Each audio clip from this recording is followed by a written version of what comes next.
Hello అండి, నమస్తే అందరికీ. ఈరోజు కొయ్యగూర పులుసు చేసుకున్నామండి. ఇది చాలా బాగుంటుంది, ఆరోగ్యానికి చాలా మంచిది. దీన్ని చిన్న తోటకూర అని కూడా అంటారు. ఇది ఎలా చేసుకున్నామో చూసేద్దాం రండి. ముందుగా కొయ్యగూరను తీసుకోవాలండి. తీసుకొని మంచి ఆకుల్ని గ్రేడింగ్ చేసి పెట్టుకోవాలి. ఎందుకంటే చిన్న చిన్న పురుగులు అవి ఉంటుంటాయి. ఇది మంచి ఆర్గానిక్ ఆకు కాబట్టి దీంట్లో ఏ మందులు స్ప్రే చేయరు. ఇప్పుడు ఈ ఆకులంతటిని మంచిగా కడిగి పెట్టుకోవాలండి. ఒక 2-3 సార్లు బాగా కడుక్కోవాలి. ఎందుకంటే ఇందులో మట్టి ఉంటుంది కదండి, అది పోయేంత వరకు బాగా కడిగి పక్కన పెట్టుకోవాలండి. ఇప్పుడు మనకి కూరకు కావాల్సిన పదార్థాలు చూసేద్దాం.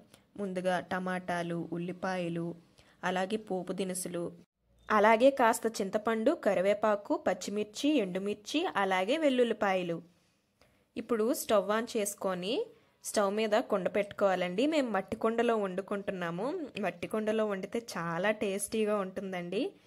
ఇప్పుడు ఇందులో 2 స్పూన్లు ఆయిల్ వేసుకోవాలండి. వేసుకున్న తర్వాత ఎండుమిర్చిని వేసుకోవాలి. అలాగే పోపు దినుసులన్నిటినీ వేసుకోవాలి. మనం ముందుగా పెట్టుకున్నాం కదా. ఇప్పుడు అవి బాగా కలుపుకోవాలండి. ఇప్పుడు అవి కొంచెం బాగా వేగిపోయాక మనం ముందుగా పెట్టుకున్న వెల్లుల్లిపాయలను అందులో వేసుకోవాలి. అలాగే ఇప్పుడు ముందుగా పెట్టుకున్న కరివేపాకును కూడా వేసుకోవాలి. వేసుకొని ఇప్పుడు బాగా కలుపుకోవాలండి. కలుపుకున్న తర్వాత అందులోనే పచ్చిమిర్చిని కూడా వేసుకోవాలి. వేసి కలుపుకున్న తర్వాత మనం ముందుగా కోసి పెట్టుకున్న ఉల్లిపాయలు కూడా వేసుకోవాలి. ఇందులో కొంచెం చిటికెడు ఉప్పు కూడా వేసుకుంటే బాగా మగ్గుతుంది ఉల్లిపాయ. ఇప్పుడు ఉల్లిపాయ ఎంత బాగా మగ్గితే అంత టేస్ట్ వస్తుందండి. ఎందుకంటే గ్రేవీ కూరలకు కానీ పులుసులకు కానీ బాగా ఉల్లిపాయ మగ్గాలి కదా. అలాగే మంచి కలర్ వచ్చేంత వరకు మనం మగ్గించుకోవాలి, బాగా వేగనివ్వాలి. ఇప్పుడు చూసారా, మంచిగా మగ్గిపోయింది కదా. ఇందులోనే మనం కొంచెం పసుపు, అలాగే టేస్ట్కి సరిపడా ఉప్పు, అలాగే కారం, ఒక 2 స్పూన్ల ధనియాల పొడి, 1/2 టీ స్పూన్ మెంతి పొడి కూడా వేసుకోవాలి. మెంతి పొడి వేసుకోవడం వల్ల కూరకు మంచి టేస్ట్ వస్తుందండి, ఆకుకూరకి. అలాగే ఇప్పుడు బాగా కలుపుకున్న తర్వాత టమాటాలు కూడా వేసుకోవాలి. వేసుకొని ఒకసారి కలుపుకొని బాగా మగ్గనివ్వాలి. టమాటాను కూడా మూత పెట్టుకొని మగ్గించుకోవాలి. ఇప్పుడు మూత తీసి చూసాక ఇప్పుడు చూసారా, మొత్తం మగ్గిపోయింది కదా. ఇలా మళ్ళీ ఒకసారి కలుపుకోవాలి.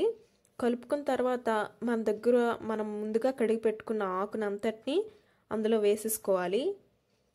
ఎంత ఆకైనా వేసేసుకోవాలండి. మనకి చూడడానికి చాలా ఎక్కువ కనిపిస్తుంది కానీ కొయ్యగూర త్వరగా మగ్గిపోతుంది. అలాగే ఇప్పుడు మనం కూర అంతటిని వేసేసిన తర్వాత కాస్త గరిటతో బాగా కలుపుకోవాలి. అటు నుంచి ఇటు, ఇటు నుంచి అటు. ఇది చూడడానికి తోటకూరలా కనిపిస్తున్న టేస్ట్ మాత్రం చాలా డిఫరెంట్గా ఉంటుందండి. చాలా కొత్తగా ఉంటుంది. అలాగే ఈ కూరని పప్పేసి కూడా వండుకోవచ్చండి. ఇలాగా ఉట్టి కూరలానే కాకుండా పప్పేసి వండుకున్నా కూడా చాలా టేస్టీగా ఉంటుంది. అలాగే ఇప్పుడు కొంచెం మూత పెట్టుకొని 5 నిమిషాలు మగ్గించాలి. ఇప్పుడు మళ్ళీ మూత తీసి చూస్తే చూసారా, కూర అంతటా ఎంత మగ్గిపోయిందో. ఇదిగోండి, కొయ్యగూర ఇలాగేనండి, బాగా తొందరగా మగ్గిపోతుంది. ఇందాక చూసేసరికి చాలా ఎక్కువ కనిపించింది, ఇప్పుడు చాలా మగ్గిపోయింది. అలాగే ఇప్పుడు 1 కప్పుతో చింతపండు రసాన్ని వేసుకోవాలి.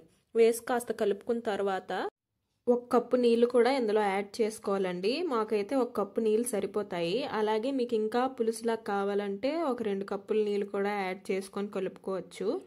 అలాగే ఇప్పుడు కలుపుకోవాలండి బాగా పులుసులా రావాలంటే. ఇప్పుడు మీరు టేస్ట్ చూసుకొని ఉప్పు ఎంత సరిపోయిందో లేదో యాడ్ చేసుకోవాలి.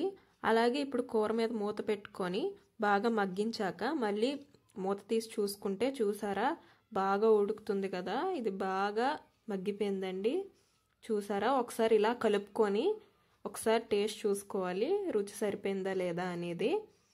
చూడండి ఎంత బాగా ఉడికిందో, బాగా బబుల్స్కి వస్తున్నాయి చూసారా, ఇలా రావాలండి.